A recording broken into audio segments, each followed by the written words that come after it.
Another classical mother sauce or leading sauce, bechamel sauce. We start with for 1 quart of liquid. The rule of thumb is 4 ounces of roux will thicken 1 quart of liquid. We start with 2 ounces of butter, 2 ounces of flour. AP flour or bread flour are going to be fine.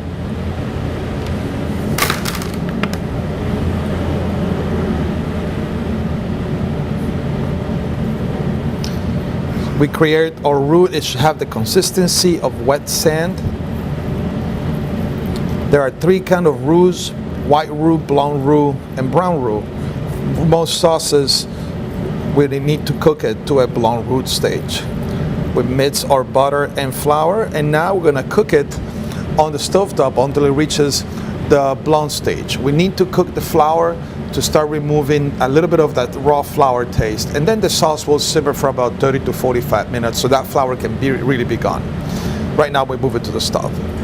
Our roux has reached the blonde consistency. Right now I'm gonna add 1 quart plus 1 cup of milk. And even though before I said that the rule of thumb is 4 ounces of roux will thicken 1 quart of sauce, I'm also making up for water evaporation. This sauce is going to cook for 30 to 45 minutes. A little water is going to evaporate. So I like to add 8 ounces more of liquid into it. My liquid has to be cold. You never add a hot liquid to a hot roux. It will clump up and you will not obtain a smooth sauce.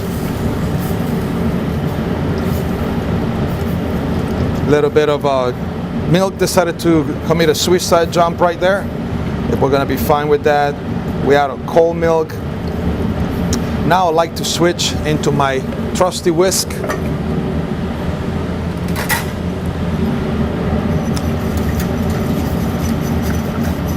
And really incorporate the roux in there. The roux is gonna dissolve easily. Now the trick is, do not stop mixing until this sauce reaches a boiling point. When it reaches a boiling point is when the starches will start gelatinizing and will start thickening your sauce. So it is very important for all your sauces that contain starch as a thickener to reach the boiling point. That way the starch can reach its full thickening power. My milk is about to reach boiling point. One thing you have to be really careful is when you're using a commercial stove, it's the heat on the sides might burn a little bit of the milk on the side. So just be careful that doesn't fall back into your milk. As soon as my sauce reaches boiling point, I'm going to switch pots to put it into a cleaner pot, so there's no danger in those little bits of caramelized milk on the side to fall back into my sauce. It's reaching the boiling point. As you can see, it has changed texture already. I'm going to lower it into a simmer. So I just want to make sure the caramelized milk on the sides doesn't fall back into my beautiful bechamel. So I'm going to take just a clean pot and just pass the sauce into my clean pot.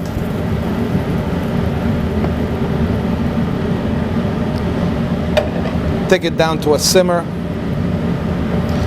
I would add my onion piqué into the sauce to give it flavor. And now it's gonna go for half an hour to 45 minutes until it's nice and ready. Sauce has been simmering for 45 minutes. We're gonna remove the onion piqué that has been giving an excellent flavor there into our sauce. And now I need to check for consistency. You can always adjust the consistency of the sauce with just a little bit of milk. Your sauce has to have a nappe consistency. As we run the finger, it should leave a channel in there. I like mine just a little bit thinner. Just add a little bit of milk. And now we're gonna season the sauce.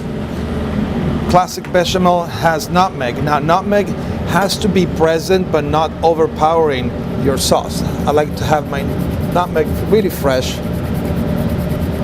So I grate my own nutmeg. And that should be enough to give the aroma of nutmeg, but it shouldn't have full flavor of nutmeg.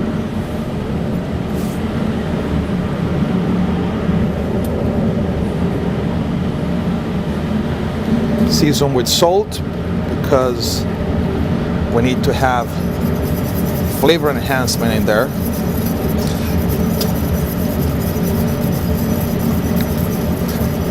These sauces usually they get strained. If you strain your sauce, it will give it even more of a velvety appearance.